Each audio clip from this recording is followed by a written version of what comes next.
କ'ଣ ତାଳ କୁଆଡ଼ୁ ପାଇଲ? ତାଳ ସିଜିନ୍ ଆସିଗଲାଣି ପଡ଼ିଲାନି ନା? ତାଙ୍କ ତାଳ ତ ବହୁତ ଭଲ ତାଳଟା, ମିଠା ତାଳଟା।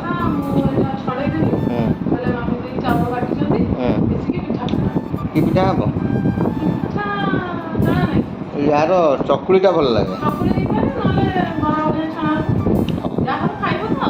ଦେଖିବା କେମିତି ଚଢ଼ଉଛ, ଶିଖିଛ ତ?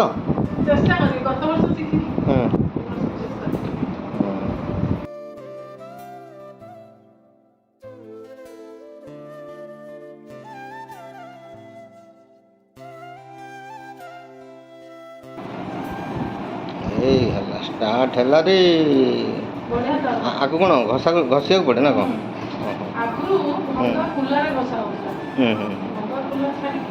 ବାପା ଥିଲେ ଏଇକା ପୁରା ଏକ୍ସାଇଟେଡ୍। ସେ ଚକୁଳି ପ୍ରିୟ। ତାଳ ପଡ଼ିଲା ମାନେ କର କର ଜଲ୍ଦି ପିଠା କର। ଏଇ ଆର ସିଜିନରେ କେତେ ମଜାରେ ବାପା ବଡ଼ମା ତମେ ସବୁ କରୁଥିଲ ନାଇଁ? ସେ ଫଟୋ ବି ଅଛି।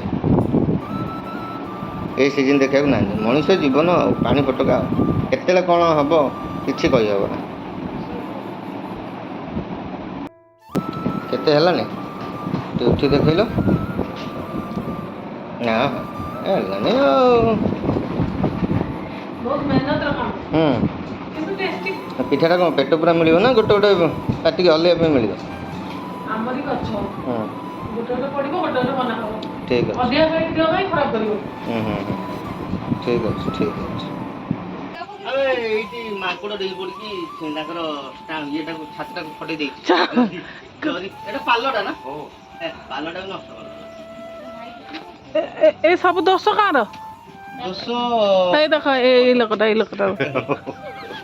ଅଦା କାଞ୍ଚିଆ କରିକି ଛାଡ଼ିଥିଲେ। ହଁ ମୁଁ ସେଇଠି ସିଡ଼ିଟା ବି କାଠ ହେଇଗଲାଣି। ମୁଁ କହିଲି ତାକୁ କେତେବେଳେ କରିବେ। ହଉ ଚାଲ ଚାଲ, କୁଆଡ଼େ ଯାଉଛ କୁଆଡ଼େ କହିକି ଯାଅ। ଆସ ପ୍ରୋଗ୍ରାମ ହବ, ଆସ ପ୍ରୋଗ୍ରାମ ଚାଲ କାଟିବିନି ଚାଲ। ମୁଁ ଯିବି। ହଁ ଚାଲ। ବଡ଼ମା ଚୁଙ୍ଗି ପଳେଇଛନ୍ତି। ଓହୋ ଧୂପ ଲାଗିବ ବିଷୟ ଦେଖିକି ଆସିବ। କୋଉଠି? ଆଗରେ ଦେଖିକି ଆସ। ବଡ଼ମା ଟୁଙ୍ଗି ଯାଇଛନ୍ତି, ଭାଗବତ ଟୁଙ୍ଗି। ଆସନ ଗ୍ରହଣ କରନ୍ତୁ। କ'ଣ କରୁଛ କ'ଣ କୁହ? ଗାଣ୍ଡ୍ରିଂ ହବ। ଗାଣ୍ଡ୍ରିଂ କୋଉଥିପାଇଁ? ଚାଉଳ ଗାଣ୍ଡ୍ରିଂ ହବ। ଆମର ଯୋଉ ବର୍ତ୍ତମାନ ସିଜିନ୍ ହଉଛି ତାଳ ପିଠା ସିଜିନ୍। ଆଉ ତାଳ ପଡ଼ିଲାଣି। ଆମର ଇଏ ହଉଛନ୍ତି ସାନ ଭାଉଜ, କଟି ଭାଉଜ, ମାମି ଭାଉଜ। ଆଉ କହିବନି ଭାଉଜ, ଆଉ କହିବନି, ଅଲଗା ନା ଗୁଡ଼ା କହିବନି। ଆଉ ତାଙ୍କର ଗୋଟେ ସର୍ବ ପୁରାତନ ତାଳ ଗଛ ଅଛି ଯୋଉଟା କି ଭୂତ ବାସ କରନ୍ତି, କିନ୍ତୁ ତାଳ ବହୁତ ମିଠା। ଆଉ ତେଣୁ ଆମେ ଆଜି ତାଳର ପିଠା କରିବୁ। ଆଉ ତା ପାଇଁ ଚାଉଳ ଗାଣ୍ଡ୍ରିଂ ହବ। ଗାଣ୍ଡ୍ରିଂ ହେଲା ପରେ ଯାହା ହବ ଦେଖାଯିବ। ଆଉ କ'ଣ ତାଳଟା? ହଁ ନା ତାଳ କିଛି କୁରା ହେଇଛି, ଆଉ କିଛି ଏଇଟା ହବ। ତାଳ ଫ୍ୟାକ୍ଟ୍ରି ଏଇଟା ହଉଛି ତାଳର ମଣ୍ଡ ହଉ ଆଣ ହଉ ଯାହା ବି କହିପାରିବେ। ଏଇଟାକୁ ଘାଣ୍ଟିକି ଏଥିରେ ଚୁନା ପଡ଼ିକି ପିଠାଟା ଚକୁଳି ହବ ତ ଭାଉଜ ନା କ'ଣ? ବାସ୍ ୟାର ଚକୁଳିଟା ହଉଛି ଡିମାଣ୍ଡ। ଚକୁଳିରେ ସମସ୍ତେ ଫିଦା। ଆଉ ଚକୁଳିଟି ଖିଆ ହବ। ଭିଡ଼ିଓଟା ମାନେ ପିଠା ହେଲା ପରେ ଆପଣ ମାନେ ଦେଖିବା। ଖାଇସାରିକି ଭିଡ଼ିଓଟା ପକେଇବ, ନହେଲେ ପେଟ କାଟିବ। ଭିଡ଼ିଓରେ ସମସ୍ତେ ମାଗୁଛନ୍ତି ପିଠା ଯାହା ବନେଇବ ଖାଇସାରିକି ଭିଡ଼ିଓ ଛାଡ଼ିବ। କ'ଣ ଭାଗ ମାପ କୁହ ଦିଦି? କେତେ ତାଳରେ କେତେ ଚାଉଳ? ସେଇ କଥା କହୁଛୁ। କଠେ ମାନେ କେତେ କୁହ? 2ଟା ତାଳ। କଠେ ମାନେ କିଲୋରୁ ଟିକେ ବେଶୀ ହୁଏ।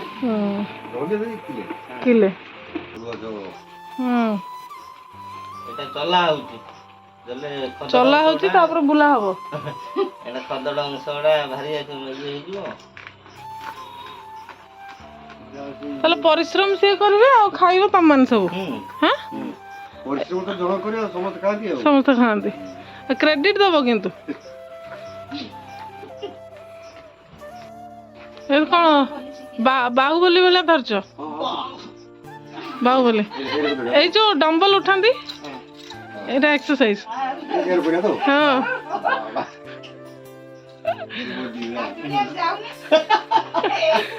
କାଟିନି ଏଇଠି ରହିବ ଡିଫରେଣ୍ଟ ଡିଫରେଣ୍ଟ ପୋଜ ଦବ ତାଳ ସହିତ। ମୁଁ କହିଲି ତୁମେ ତ ଭୋଟର ଲିଷ୍ଟ ନାଁ ଉଠାଇ ଦିନରୁ ତୁମକୁ ଦେଭୁ ଗାଁ ଛାଡ଼ିଦେଲେ କି ଆଉ ଧର ଆଉ 2-4ଟା ଗାଁର ଆଉ 5-10ଟା ଲୋକ ଜାଣିଥିବେ। ବର୍ତ୍ତମାନ ତୁମକୁ ଭାରତ ବର୍ଷରେ ଲୋକ ଜାଣିବାକୁ ଚାହିଁବେ ଯେ ଏଇ କାର୍ତ୍ତିକ ଦଳେଇ ଲୋକଟା କିଏ, ବୁଝିପାରିଲ? ଯିଏକି ତାର ଭର୍ତ୍ତା ହେଇନାହିଁ, 70 ବର୍ଷ ଛୁଇଁବାକୁ ଗଲାଣି, କିନ୍ତୁ 60 ବର୍ଷରେ ଭର୍ତ୍ତା ପରା। ହଁ 60 ବର୍ଷ ହେଇପାରୁନି ତାଙ୍କର ଭୋଟର ଲିଷ୍ଟ ହେଇ 70 ହେଲାଣି କିନ୍ତୁ 60 ହେଇନି। 60 ହେଲେ ଭତ୍ତା ମିଳିବ ହେଲା। ତେଣୁ ଭର୍ତ୍ତା ବେଳକୁ ଲୋକଟା ଥିବ ନା ନାହିଁ ସେ କଣା ନାହିଁ ଅଛି ଆମର 80 ବୟସରେ ଯୋଉ 3000 ସେ ଡାଇରେକ୍ଟ 3500 ପାଇବେ। ସ୍ୱର୍ଗରେ ପାଇବ ସେଟା ଏଠି ଆଉ ନାହିଁ। ନା ନା ସୁପ ସୁପ ଭଲ ଏମିତି ନୁହେଁ। ଆରେ ସେ ଡାଇରେକ୍ଟ 60 ହେଇନି 70 ହେଲା ଡାଇରେକ୍ଟ 80 ରେ ପାଇବେ। ଭୋଟର ଲିଷ୍ଟରେ 80 ହେଲା ବେଳକୁ ଆଙ୍କର ପାରି ଯାଇଥିବ 110।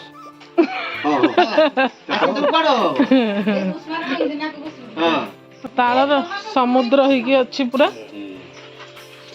ଅନ୍ଧାରିଆ ଜାଗା। ଯିବ କାଲି ବିକ୍ରିକି ଯିବ।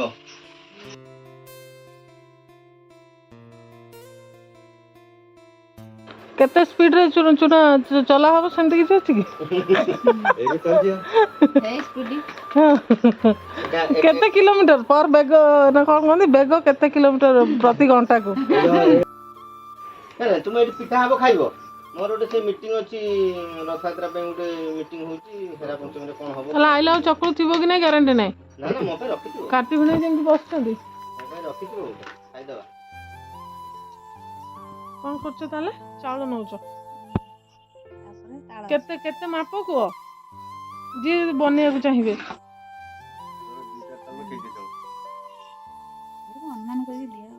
ଅନୁମାନରେ ଆଜି ଭୁଲଭାଲ ହେଲା। ଆଚ୍ଛା ଆଉ ଚିନି ଫିନି କିଛି ଚିନି ଲୁଣ ପଡିବ।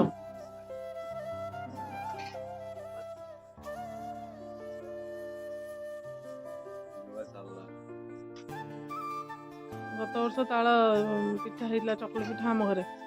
ବାପା ବଡମା ସବୁ ପୁରା ଲାଗି ପଡିଥିଲେ। ସମସ୍ତେ ଟ୍ରାଏ କଲେ ଚାଉଳ ଚୁନା ଆଉ ଟିକେ ଦିଅ ଆଉ ଟିକେ କମା ଆଉ ଟିକେ ମଣ୍ଡ ଦିଅ ଆଉ ଟିକେ ଏମିତି କର କରି ହାତରେ କଣ ଆଣିବ ଦେଲେ କଣ କରିବ ସେଟା ବୁଲେଇବା ପାଇଁ। ଶୀଘ୍ର ଆସିବ ନହେଲେ ଆମେ ପିଠା ବନେଇ ଖାଇଦବୁ।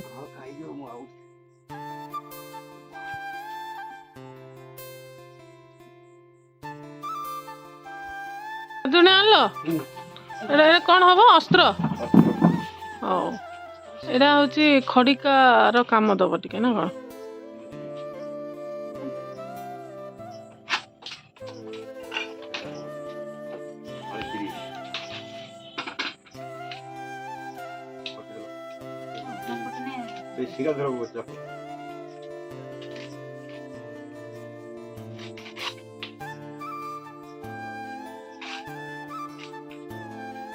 ଏବେ ତାହେଲେ ଠିକ ଦେଶୀ ଷ୍ଟାଇଲରେ ବନା ହବ। ହଁ ତାଳପତ୍ର ଆସିଗଲା ପାଟି ବି ନେଇ କଷ୍ଟ କରି ତାଳପତ୍ର ନେଇ ଆସିଲେ ରାତି ଅଧରେ ଟିକେ ବଡ କିନା ପିଠା ପଡିବ।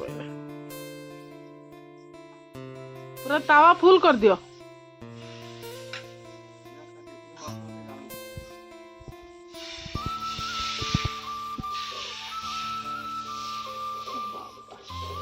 ସ୍ପିଡ ବୁଲା ହବ।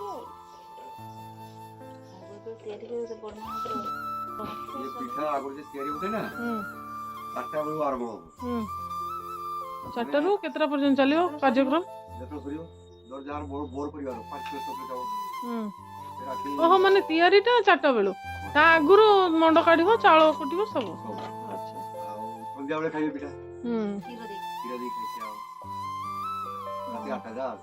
ତମେ କେତେଟା ପିଠା ଖାଇପାରିବ କାଟିକି? 10-12ଟା। ହଁ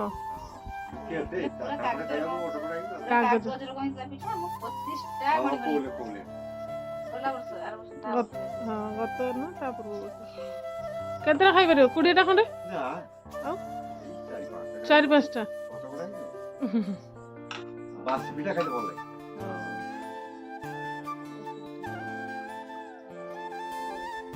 ସିଝୁଛି ହଁ ତେଲ ଫେଲ नो ऑयल ତାହେଲେ ପୁରା ହେଲ୍ଦି ରେସିପି ବନଉଛ ତମେ। କୁଆଡେ ଯାଇଥିଲ ପିଠା ସବୁ କାଟିକି ଖାଇ ସାରିଲେଣି? ମିଟିଂ ସଇଲା ହଁ ଆଉ ମୁଁ ଚାବିଟା ଘର ଚାବିଟା ନେଇଯାଇଛି ବୋଲି ମୋର ଆଉ ମନ ନାହିଁ। ହଁ ମତେ ଏବେ ବାପି କହିଲା ଘର ଚାବି ମାରି ପଳେଇଛ। ମୁଁ କହିଲି ହଁ ହଁ ଖାଇଦବା। କାଟିବିଣି ଯାଇକି କଷ୍ଟ କାଟିବିଣି କଷ୍ଟ କରିକି ଆଣିଛନ୍ତି ଇଏ ତାଳପତ୍ର ଟେଷ୍ଟି। ସକାଳୁ ରହିଲେ ବାସି ଆହୁରି ଟେଷ୍ଟି। ତମେ ତାହେଲେ ଏଇଠି ରହିଯାଅ ରାତିରେ ବି ଖାଇବ ସକାଳୁ ବି ଖାଇବ ଦିପହରେ ବି ଖାଇବ। ବାପା ଖାଆନ୍ତି 20-25 ଖାଇବ। ଆଉ ସେଇ କଥା ମାମିଦି କହୁଥିଲେ ପରା।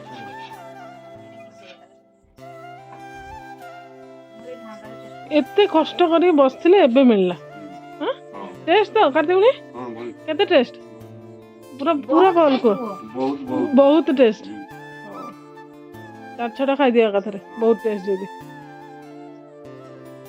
ଦିଅ ମୁଁ ଗୋଟେ ଟେଷ୍ଟ କରିଦିଅ।